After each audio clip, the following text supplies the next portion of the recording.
So today's recipe was selected by Mommy and me for the first time, and it's one that has been requested since I decided to start this channel. And we had chosen to recreate the fried rice that the Chinese restaurants make in Puerto Rico. Let's start this recipe.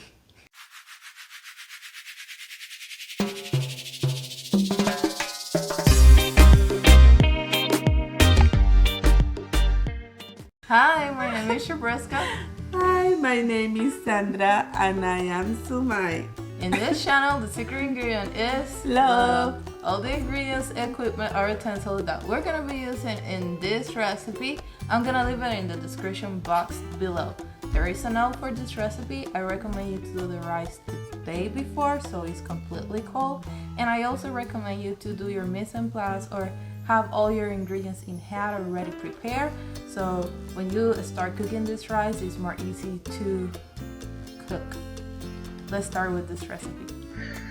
I forgot to record myself marinating the ribs that we need to use. You can use this recipe to do actually the sticky red ribs that they offer, but I left it on the description box down below. I left the recipe on the description box down below. Now let's start cooking our rice. We're gonna scramble our eggs first. For this amount of rice that I have, I use 2 eggs. You can scramble it on the side, but I decide not to do so. Once your eggs are cooked, you're gonna set them aside, because if you leave them in the pan, you're gonna overcook them while you cook everything else. And when you add the soy sauce, it's gonna change colors and it's not gonna be as appealing. The Chinese in Puerto Rico, on the Chinese restaurant, they add jello egg colorant into their scrambled egg, and that's why it looks so jello. But we don't have to do that. We already had to add colorant to get that red ribs. Now we're gonna add some vegetable oil. You can use sesame oil also, but I didn't have none on hand, so I decided just to use vegetable oil.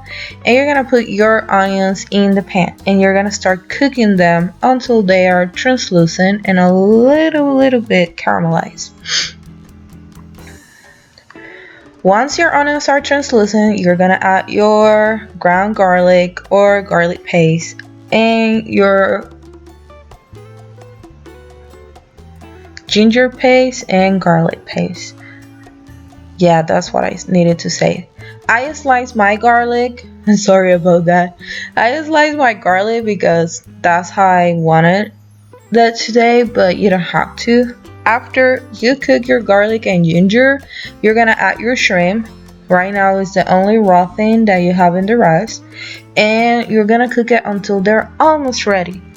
When they're almost ready, you're gonna add your ham, you're gonna add your boneless ribs that I diced already, and you're gonna heat it up for a little bit. Remember, you already cooked it. You just needed to cook your eggs and cook your shrimp. All of this is already cooked. And after you heat them up a little bit, you're gonna add your rice. As the note that I said at the beginning of the video, your rice needs to be completely cool.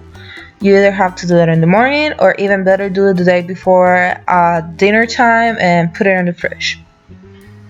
I added around 4 cups of cooked rice to this pan.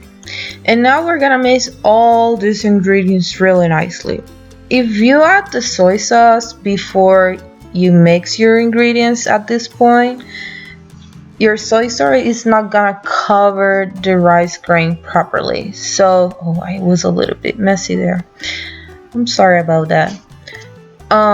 So you're gonna mix it really well, and once it's really nicely mixed, you're gonna add your soy sauce. This is like half of a part of a cup, around that.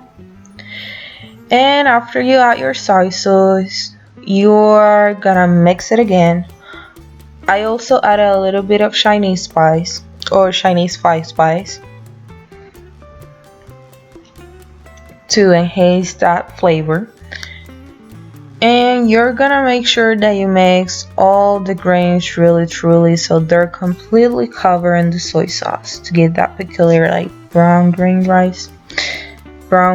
rice. Once everything is mixed, you're gonna add your scrambled egg back. You're gonna break it apart a little bit more.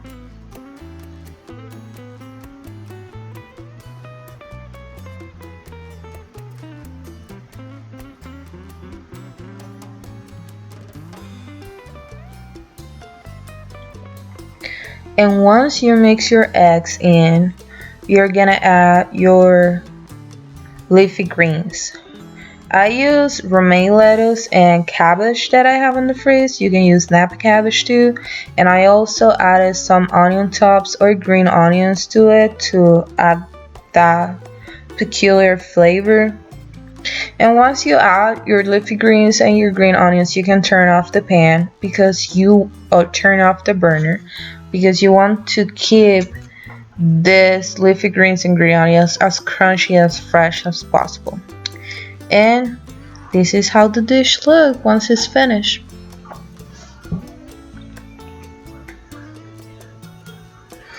This is how the dish ended up looking. That on top is called pea shoot. It's a microgreen and it's the baby plant of peas. It tastes really delicious, as sweet as peas. And they were given to me by my friends from Epicurean Farms to taste, and I eat pea shoots now with everything. Let's see what mommy thinks about this dish. I hope you guys like it and I hope she likes it. Let's see her reaction. So let's try this recipe. Mama, don't forget the shears. Shears. That's what we forgot. It tastes good, you know. For the Delicious. boneless ribs, I marinated them in the morning after I finished breakfast, and it was plenty of time for them to absorb the flavor and the particular red color.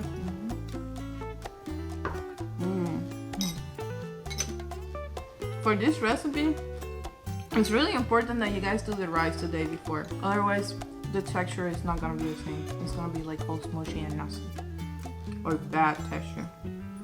And make sure that you have all your ingredients already prepared and ready to be dumped or put on the pan. You can use a wok if you have it. I decided not to use mine because not everybody has a wok.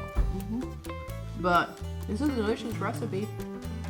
If you like this recipe, don't forget to hit the thumbs up or like button. If you haven't subscribed, don't forget to subscribe. And if you really did like this video, don't forget to share it. If you have any questions on how to find the ingredients, message me through Facebook or Instagram or leave a comment down below. See you next week. Ciao. Bye bye.